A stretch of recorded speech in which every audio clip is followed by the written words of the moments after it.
तो hello guys, आज अपने स्टार्ट कर रहे हैं हिस्ट्री बुक का chapter number 2 nationalism in India. अब देखिए ये चैप्टर क्या है, इसका मतलब क्या है, पूरा ढंग से समझेंगे, बिल्कुल बेसिक समझेंगे और बिल्कुल स्टोरी बेस्ड समझेंगे। बहुत ही आसान तरीके से समझेंगे, लगेगा नहीं हिस्ट्री हार्ड है। ठीक है, तो देखो सबसे पहले अपन समझते हैं, शुरू करते हैं, फिर कोई टाइम बिना टाइम वेस्ट करो। देखो सबसे पहले नेशनलिज्म इन इंडिया है क्या है। अब देखो नेशनलिज्म इन इंडिया क्या है, इसका मतलब क्या है। देखो नेशनलिज्म का मतलब क्या होता है, देशभक्ति।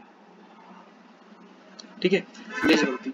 अब क्या है देशभक्ति, एक्चुअली हो क्या रहा था, देखो ब्रिटिशर्स अपने इंडिया में आ गए थे, नहीं अपना मतलब कि जो होता है ना कदम, मतलब कि अपना एम्पायर को सुपीरियर करना स्टार्ट कर दिया था ब्रिटिशर्स ने अपना 1757 से। इस टाइम पे जब मुगल थे, जब मुगल्स थे ना, उनका मतलब कि वो खत्म हो चुके थे। मुगल्स की इतनी पावर नहीं थी, जो मेन पावर थी उनके हाथ में थी, ब्रिटिशर्स के हाथ में। तो इस टाइम पे थे ब्रिटिशर मतलब कि लगभग सुपीरियर हो चुके थे इस टाइम पे। तो इस टाइम पे जब ब्रिटिश सुपीरियर हो गए तो जो भारत के लोग थे उनको अच्छा नहीं लगा, क्योंकि अपने जो अपनी कंट्री में कोई दूसरा आकर राज कर रहा है। पहले मुगल कर रहे थे, अब भी कर रहे हैं। अपने हाथ में सत्ता कब आएगी, भारत वाले इस चीज का इंतजार कर रहे थे। लेकिन उस समय यार भारत वाले मतलब कि नई नई सत्ता थी, कमजोर, मतलब कमजोर इन द सेंस, मतलब उनका ढंग से रिवोल्ट नहीं कर पाए, और क्या कहते हैं, उनको हटा नहीं पाए अंग्रेजों को। फिर धीरे धीरे बढ़ता रहा इनका, अंग्रेजों ने और सुपीरियर करा और सुपीरियर करा और सुपीरियर करा, और आते आते लेट 20वीं सेंचुरी आते इनका बहुत ज्यादा मतलब पूरा टेक ओवर कर लिया इन्होंने इंडिया को। ब्रिटिशर्स ने टेक ओवर कर लिया इंडिया को, पूरा टेक ओवर कर लिया 1915 तक ब्रिटिशर्स ने पूरा टेक ओवर कर लिया इंडिया को। ठीक है, अब हुआ क्या, लोगों को बहुत ज्यादा इनकन्वीनियंस हुआ, क्योंकि जो ब्रिटिशर्स थे वो सिर्फ अपना फायदा देख रहे थे, इंडिया वालों को फायदा नहीं देख रहे थे। वो सिर्फ अपने जो भी उनके वेलफेयर में हो, जो भी उनके हित में हो, वो काम कर रहे थे। वो इंडिया वालों के कुछ नहीं कर रहे थे, इंडिया वालों के लिए मतलब कि जो इंडिया वालों को अच्छा लगे वो काम नहीं कर रहे थे। तो वो इसी, तो इंडिया वालों को लगा यार भाई ये तो बहुत गलत हो रहा है, अब तो बहुत सह लिया, अब नहीं सहेंगे। अब अपन स्टार्ट करेंगे रिवोल्ट करना, रिबेल करना, इसके मतलब इनका अगेंस्ट जाना, अपने अपने देश के लिए प्रेम करना, अपने देश को मुक्त कर आज़ादी करवा के रहेंगे, अपने देश के लिए अपने देश को आज़ाद करवा ही करवाएंगे, क्योंकि देश अपना है, ब्रिटिशर्स का नहीं है। देश अपना है तो देश को तो आज़ाद करवाएंगे, और इन ब्रिटिशर्स को देश से भगाएंगे। तो देशभक्ति जानिए, हमारा देश, हमारा संविधान, हमारा हक, ये जाना। ठीक है, ये हुआ, तो ये मीनिंग है, तो ये जाना उनको, तो एक हुआ ये। ठीक है, अब क्या हुआ, जैसे जैसे थोड़ा ये जो मूवमेंट हो रहा था, अब क्या है, किसी को चाहिए होता है, लीडर चाहिए होता है। इंडिया वालों के एक लीडर कमी आ रही थी, जो पूरे पूरे इंडिया को यूनाइट कर सके। क्योंकि देखिए बहुत, देखो जो ये मूवमेंट है, ये कहते हैं रिबेल, ब्रिटिशर्स के अगेंस्ट जाने का, ये ऑल ओवर इंडिया के स्टेट में चल रहा था, स्टेट्स में। लेकिन क्या हो रहा था, ये ना वैसे नहीं चल पा रहा था, एक साथ नहीं चल पा रहा था, कभी कहीं और चल रहा है, अलग अलग चल रहा था। अपन को, अगर इनको, इंडिया को जब भी आज़ादी मिल पाती जब एक साथ होते, ये एक साथ थे नहीं उस समय, मतलब इतना नहीं थे, एक तरह मास एक साथ होके नहीं कर रहे थे, अलग अलग जगह कर रहे थे, रिबल कर रहे थे। तो एंट्री होती है हमारे इंडिया की सबसे बेस्ट कह सकता हूँ मैं, सबसे इम्पोर्टेंट मैन की आज़ादी के लिए, ये होती है अपने श्री महात्मा गांधी की, जिनको अपन बापू भी बोलते हैं। महात्मा गांधी की एंट्री होती है। ये क्या होते हैं, गांधी, ये साउथ अफ्रीका में पढ़ते हैं, ये साउथ अफ्रीका से बैरिस्टर बन के आते हैं, इंडिया लौटते हैं ये 1915 में। देखिए पहले आपको मैं पूरा कहानी के साथ समझाऊंगा, उसके बाद आप चिंता मत कीजिए, बुक का एक एक लाइन कवर होगी। आप जो मैं बोल रहा हूँ वो सुन लीजिए, आपको क्या फीलिंग आएगी, आप ढंग से समझ पाओगे चीज को, हिस्ट्री को। देखिए 1915 में गांधी जी, अब भाई गांधी जी आए, अब उन्होंने जब साउथ अफ्रीका से लौट के आए, उस साउथ अफ्रीका की उनकी अलग कहानी है, वो अलग अलग चीज, एक नया टॉपिक बनाऊंगा, उस नया वीडियो बनाऊंगा, उसमें डिस्कस करेंगे उनकी। अब के जब वो 1950 में इधर आए इंडिया में, तो उन्होंने देखा यार भाई बहुत ज्यादा ब्रिटिश ने मतलब कि कंट्रोल कर रखा है इंडियंस को, तो ये तो नहीं सकता, अपन को रिवोल्ट करना पड़ेगा इंडिया अगेंस्ट रिवोल्ट। तो ये देखिए यहाँ से स्टार्ट कर रहे हैं अपना चैप्टर। देखिए in the years after 1919, we see the nationalist movement spreading to new areas, incorporating new social groups and developing new modes of struggle.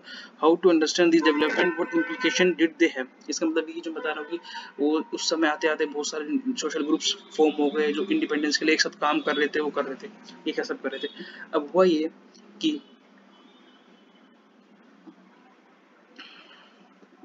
Sorry.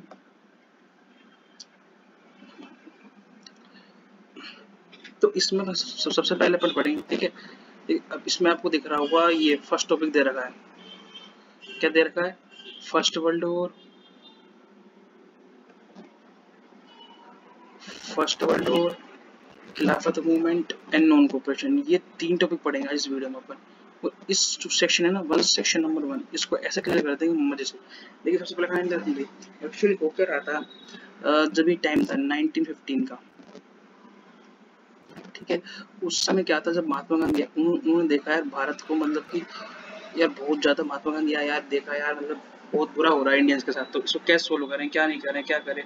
तो उन्होंने अलग अलग जगह मतलब कि उन्होंने गुजरात से स्टार्ट करा, उन्होंने मतलब बहुत सारी कम्युनिटीज बनाई, सोशल ग्रुप्स बनाए, उनको फॉर्म करा और अपने से इंडिपेंडेंस के लिए लड़ते रहे। वो भी पहले अलग अलग लड़ते रहे, ठीक है। अब हुआ ये कि जब क्या है, इस समय फर्स्ट वर्ल्ड वॉर चल रहा था, वर्ल्ड वॉर चल रहा था जिसमें अपना ब्रिटेन जो जो राज कर रहा था इंडिया पे, वो पार्ट ले रहा था। अब वो था विनिंग साइड में इसमें, ठीक है। अब विनिंग साइड में था तो उसको क्या था, विनिंग साइड में जाता तो जीता कि बहुत सारे, क्यों जीता कि उसको सोल्जर चाहिए थे बहुत सारे, जितने सोल्जर्स होंगे जब भी जीतेगा वो। तो उसने बहुत सारे सोल्जर्स की रिक्रूटमेंट थी, जो मतलब सोल्जर्स थे वो अपने इंडियन से, वो क्या फोर्स रिक्रूटमेंट करा था, मतलब जबरदस्ती अपन इंडियंस को आर्मी भेज रहा था कि तुम हमारे लिए लड़ो। और इंडियन परेशान हो गए कि हम तुम्हारे, हमको गुलामी बना कर रखो, हमारी बात ही भी ना सुनो, हम तुम्हारे लिए लड़े, क्यों लड़े हम। लेकिन फिर भी इंडियंस को जाना पड़ा कि भाई राज कर रहे थे अपने ऊपर, क्या कर सकते हैं अपन, ठीक है। और इसी बीच क्या कहते हैं, बहुत सारे क्रॉप की शॉर्टेज आ गई, जैसे लिखा पड़ा है देखिए, villages were called upon to supply soldiers and force recruitment in rural areas caused widespread anger, मतलब ये लोगों के बीच widespread मतलब एंगर फैल गया। then in 1920, एक मिनट ढंग से आपको दिख नहीं रहा होगा, इसे ढंग से ला देता हूँ, तो इसकी पेन की पतला कर देते हैं। देखिए देखिए in 19 in rural areas caused widespread anger. In 1918, 1919, 2021, crop failed in many parts of India, resulting in acute shortage of food. मतलब क्या हो, इस बीच क्या हुआ, इसी बीच जब फर्स्ट वर्ल्ड वॉर चल रहा था, कुछ इंडिया की स्टेट्स में क्रॉप फेलियर आ गया था, मतलब खेती अकाल पड़ गया था, सूखा पड़ गया था, मतलब खेती को ढंग से हो नहीं रही थी, बारिश ढंग से आने रही थी, क्रॉप नहीं हो रहा था, खाना नहीं हो रहा था, खाना आ नहीं रहा था, गेहूं नहीं हो रहा था।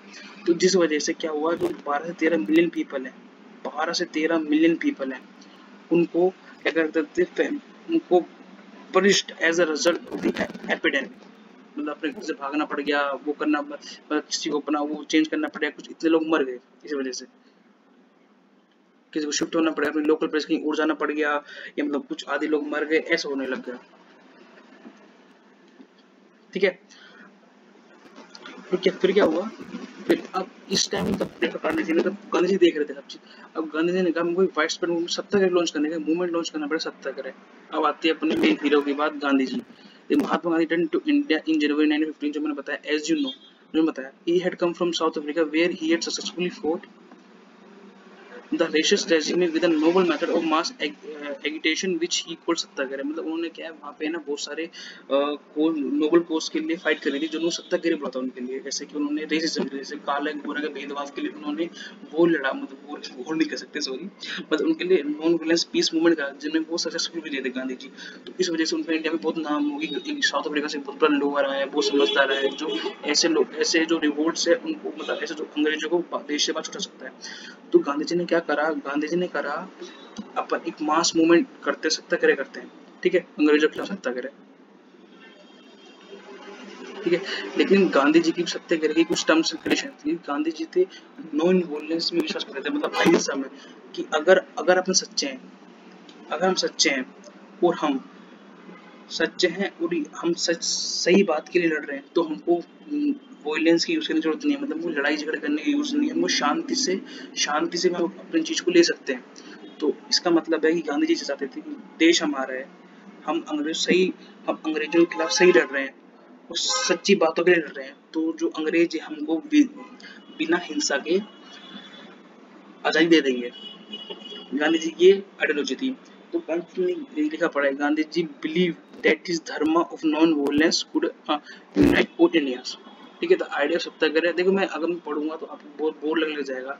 मैं आपको एक पैराग्राफ की मैंने पढ़ चुका हूँ पहले, तो मैं एक पैराग्राफ को हिंदी में नहीं बता रहा हूँ। जब आप खुद पढ़ेंगे ना तो आपको इतना मतलब कि बहुत अच्छा रियलाइज होगा इसके बाद, ठीक है ना। ठीक है। After arriving India, Mahatma Gandhi successfully organise satyagraha movement in various places. बहुत मतलब बहुत जगह करा सत्याग्रह मूवमेंट, जिन्होंने उन्होंने मतलब कि अंग्रेजों के लोगों से कहा कि आप अंग्रेजों के खिलाफ बाहर आइए, मारिए, मतलब अंग्रेजों के उनसे कोऑपरेट मत कीजिए, मतलब उनकी बात मत मानिए, उनके रिवोल्ट करिए बहुत जगह। फिर क्या हुआ 1917 में, देखो बहुत सी टाइमलाइन आती है।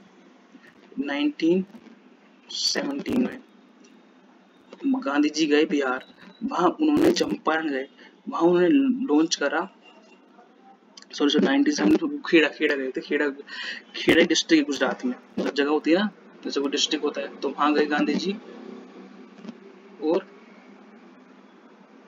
वहां सत्याग्रह लॉन्च करा to stop oppressive plantation system. मतलब कि वहाँ का जो सिस्टम था ना, प्लांटेशन सिस्टम, तो किसानों के लिए बिल्कुल ही बहुत बेकार था, बहुत बेकार था किसानों के लिए। बहुत मिनिमम डेली वेजेस थी, मतलब बहुत कम पैसा मिल रहा था, बहुत गंदी वर्किंग कंडीशंस थी, बहुत था, बहुत गंदा मतलब कुछ था। तो और भी जो किसानों खुद खुद की जमीन पे खेती करने के लिए उनको अंग्रेजों को टैक्स भरना पड़ता था। क्यों भरा अंग्रेज टैक्स? तो इस चीज के लिए गांधी ने बहुत सत्याग्रह लॉन्च करा। और उसी बीच क्या हुआ, क्रॉप फेलियर भी आ गया। फिर क्रॉप फेलियर आ गया तो उनको इतना मुआवजा नहीं मिला। मतलब मुआवजा मतलब जैसे अगर मान लो अपन खेत है, खेत में मतलब कि अगर फसल बेकार हो जाती है एपिडेमिक वजह से, तो सरकार की जिम्मेदारी बनती है कि किसानों को जितना हो सकता है उस फसल का पैसा दे। लेकिन अंग्रेजों ने वो नहीं दिया, जबकि वो टैक्स ले रहे हैं, और ये तो बहुत गलत हो गया। तो गांधी जी इसके बिल्कुल अगेंस्ट अगेंस्ट खड़े हो गए, फिर नहीं ये बहुत गलत बात है, ऐसा नहीं होना चाहिए। दिल्ली का पड़ा है, affected by crop failure and plague epidemic the peasant of Kheda could not pay the revenue for demanding the revenue collection be relaxed. मतलब कि जो टैक्स था वो करते टैक्स टैक्स नहीं देंगे हम, आप हमसे टैक्स मत दीजिए बस। लेकिन नहीं, वो अंग्रेज नहीं माने, तो उन्होंने सत्याग्रह लॉन्च करा। Mahatma Gandhi went to Ahmedabad to organise satyagraha movement against cotton mill थी जहाँ फैक्ट्री होती कॉटन बन रही, तो वहाँ भी सत्याग्रह लॉन्च करवाया कि हमको अच्छी कंडीशन चाहिए, अच्छा पे चाहिए, हम टैक्स नहीं भरेंगे। अब आते हैं अपना रोलेट एक्ट। अब देखो क्या हुआ, अब अंग्रेजों को क्या हुआ, जैसे सत्याग्रह लॉन्च हो रहे थे, जब से गांधी जी आए, गांधी जी से पहले भी कुछ 10-20 सालों से अंग्रेजों को लगा, मैं अंग्रेज हम बोल रहा हूँ ब्रिटिशर्स को, तो उनको लगा यार बहुत ज्यादा यार वो लॉन्च हो रहे हैं यार, क्या कहते हैं, मतलब हमारे अगेंस्ट बहुत ज्यादा, क्या बोलते हैं, सॉरी, बहुत ज्यादा स्ट्राइक्स हो रही हैं, लोग मान नहीं रहे, हमारी बात नहीं मान रहे, बहुत ज्यादा हमारे साथ रिवोल्ट हो रहा है, हमारे अगेंस्ट रिबेल हो रहा है, हमारे अगेंस्ट विरोध हो रहा है हमारा। तो क्या करें, कुछ ऐसा करते हैं कि उन्होंने क्या करा, फिर उन्होंने एक्ट पास कर दिया, रोलेट एक्ट। उस एक्ट का क्या मतलब था, अंग्रेजों ने ऐसा लॉ लागू कर दिया, ऐसे भारत पे इम्पोज कर दिया, क्या लॉ करा कि जो मतलब लिखा पड़ा है, दिस एक्ट हैज हरीडली पास, और बहुत जल्दी पास हुआ था बाय इंपीरियल लेजिस्लेटिव काउंसिल, मतलब कि अंग्रेजों के द्वारा, जो उनके हेड होते हैं ना, despite the unite opposition of the Indian members, और जो कि जो इंडियंस के अगेंस्ट, इंडियंस इस लॉ के बिल्कुल फेवर में थे, जब भी पास हो गया। ये क्या कहता था, ये गवर्नमेंट को, जो पुलिस होती है, पुलिस और जो सरकार, उसको, जो इस टाइम किसी सरकार थी, अंग्रेज सरकार थी, उसको ये पावर देता है कि किसी भी, अगर मान लीजिए कोई पॉलिटिकल एक्टिविटी हो रही है, मतलब कोई विरोध चल रहा है या इंडियंस की कोई सभा चल रही है जिसमें वो पॉलिटिकल बातें कर रहे हैं, कुछ कर रहे हैं, उस उनको बिना कुछ कहे, बिना कुछ पूछे करे उनको जेल में बंद कर सकते हैं। ये बोलता, for be without for 2 years without trial for 2 years, political activism allowed detention of political prisoners without trial for 2 years. Mahatma Gandhi wanted non-violent civil disobedient movement against such unjust laws which would start with a हड़ताल on 6 अप्रैल। फिर गांधी जी ने सोचा इन सबके against में civil disobedience movement पास करते हैं, जो कि ये बोलेगा कि हम सिविल डिसोबीडियंस मतलब क्या होता है कि ये बोलेगा कि नहीं, मैं सबके खिलाफ, इन सब लोगों के खिलाफ, सारे भारत वाले बोलेंगे सब लोगों के खिलाफ हम अगेंस्ट है, और हम अगेंस्ट ही रहेंगे इन लोगों के खिलाफ, हम इनका समर्थन नहीं करते। इनके लिए 6 अप्रैल को ये स्टार्ट हुआ। तो रैली से तो बहुत सारे सिटीज में रैली हुई, वर्कर जो है स्ट्राइक पे आ गए, मतलब गांधी जी ने बोला नहीं अब उनकी बात नहीं मानेंगे, जो सारे जो वर्कर्स थे वो स्ट्राइक पे आ गए, रेलवे बंद, शॉप बंद हो गई, मिल बंद हो गई, क्या कहते लोगों ने बात नहीं मानी, खेतों में जाना बंद कर दिया, शॉप्स बंद कर दी, हम रेलवे बंद कर दी, टेलीग्राम बंद कर दिए, कम्युनिकेशन लाइन बंद कर दी। तो क्या हुआ, मतलब विरोध कर, तो ब्रिटिशर्स ने क्या करा, वो डिसाइड करा नहीं अब उनको चुप करवाना। तो जो लोकल लीडर्स थे जो मतलब कि स्टेट टू स्टेट होते हैं ना, जैसे अपना राजस्थान है, मैं जैसे राजस्थान बहुत जगह है, तो सब गांधी ने सबको यूनाइट करा। वो क्या कहते हैं, अलग अलग जगह से बहुत सारे रिवोल्ट हुए, लेकिन गांधी जी और रिवोल्ट हुए तो पुलिस ने क्या करा, लोकल लीडर्स थे उनको पहले जेल बंद करा। फिर क्या कहते हैं, फिर गांधी जी को दिल्ली नहीं आने दिया। फिर एक अमृतसर में, अब ऐसी क्या था उस समय अप्रैल के टाइम में ना, पंजाब में बैसाखी होती है। मेरे जो पंजाबी जो दोस्त होंगे, वीडियो देख रहे होंगे, वो जानते होंगे पंजाब में बैसाखी होती है। और पंजाब में भी चल रहा था ये मूवमेंट कि अपन किसी की बात नहीं मानेंगे, क्या नहीं करेंगे, ठीक है। तो पंजाब के जो गवर्नर थे, मतलब जो पंजाब को रन करते थे, गवर्नर अमृतसर, तो पंजाब में जगह अमृतसर, वहाँ पे भी चल रहा था, बहुत विरोध चल रहे थे। तो वहाँ पे एक बाग है, जैसे गार्डन टाइप होता है, जलियांवाला बाग। वहाँ पे क्या हुआ, जो वहाँ के हेड थे, हेड ऑफ स्टेट अमृतसर के, जो जनरल डायर, उनका नाम जनरल डायर, उन्होंने क्या कर दिया, मार्शल लॉ इम्पोज कर दिया। मार्शल लॉ को इम्पोज करने का मतलब क्या होता है, कोई भी बंदा अपने घर से बाहर नहीं निकलेगा, ये लोग इम्पोज कर दिया, ठीक है। लेकिन लोग तो विरोध कर रहे थे, लोग तो क्या था, जलियांवाला बाग में जाके अंग्रेजों की पॉलिसी के खिलाफ विरोध कर रहे थे, नहीं हम तो नहीं मानेंगे। और उस टाइम बहुत सारे लोग पंजाब के अलग अलग जगहों से अमृतसर आए थे बैसाखी मारे, बैसाखी बनाने जलियांवाला बाग में। कुछ लोगों को पता था मार्शल लॉ इम्पोज नहीं हुआ है, कुछ लोगों को नहीं पता था मार्शल लॉ इम्पोज नहीं हुआ। बहुत सारी भीड़ इकट्ठा हुई थी। एक तो गांधी जी की वजह से, जो उन्होंने कहा था कि क्या कहते हैं, हम ये जो अंग्रेजों के लोग उनके खिलाफ जाएंगे, और कुछ लोग बैसाखी बनाने आए थे अमृतसर जलियांवाला बाग में।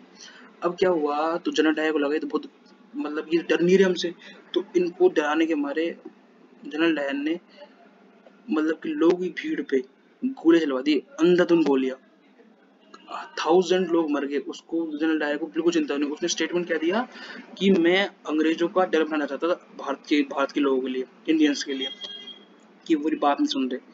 तो उन्होंने ये स्टेटमेंट दिया। उन्होंने बहुत सारे बहुत जो इस जलियांवाला बाग के होने के बाद इंडिया के और बहुत सारे स्टेट्स में बहुत सारा फाइट हुई, मतलब कि बहुत सारे रिबेल हुआ, मतलब कि Jallianwala Bagh crowd took the streets, मतलब स्ट्रीट पाग, मतलब लोग अपने घरों से बाहर निकले, दंगा करने लग गया, आपने ऐसे क्यों करा, अंग्रेजों के खिलाफ पुलिस के खिलाफ विरोध करने लगे और विरोध करने लगे। तो अंग्रेजों को और गुस्सा आ गया, उन्होंने क्या करा, उन्होंने इन लोगों को मारा, जेल बंद करा, उनको जेल बंद करा, वो क्या कहते हैं, उनको जो लोकल लीडर्स थे, जो लीडर्स थे, उनको सलाम करने के लिए विवश करा, उनको फोर्स कर दिया, अब हमको सलाम झुक के सलाम करिए हमको। फिर क्या हुआ, इतनी बहुत ज्यादा वॉयलेंस हो गई थी। बहुत ज्यादा वॉयलेंस होने के बाद गांधी जी ने क्या करा, इस मूवमेंट को वापस ले लिया, क्योंकि इसमें अंग्रेज बहुत सारे लोगों को मार रहे थे, बहुत लोगों को मार रहे थे। तो इस मूवमेंट को गांधी जी ने वापस ले लिया। फिर क्या हुआ, with Rowlatt satyagraha had been widespread movement, it was still limited to, मतलब ये बहुत ज्यादा फैल रहा था, लेकिन क्या फिर भी एक लिमिट था। कुछ सिटीज और टाउन्स में, जैसे मान लो कि पंजाब, राजस्थान, यूपी, इनमें ज्यादा ज्यादा हो रहा था, कुछ और स्टेट्स में जो नहीं हो रहा होगा। महात्मा गांधी नाउ फैल था लॉन्च मोर, महात्मा गांधी ने लगा यार कुछ कुछ स्टेट्स में करने से बड़ी दिक्कत आ रही है, तो क्या करते हैं हम, एक बहुत ब्रॉड बेस्ड मूवमेंट लॉन्च करते हैं इंडिया में। But he was certain that no such movement could be organized without the bringing the Hindus and Muslims close together. उनको लग रहा था यार हिंदू साथ हो रहे, मुस्लिम साथ हो रहे, पर ये दोनों कम्युनिटी साथ नहीं हो रही। अगर हमको पूरे ऑल ओवर इंडिया में अंग्रेजों को भगाना है, तो हिंदूज और मुस्लिम का साथ होना बहुत जरूरी है, ठीक है। अब इसके बाद का अपन पढ़ेंगे नेक्स्ट वीडियो में। Thank you.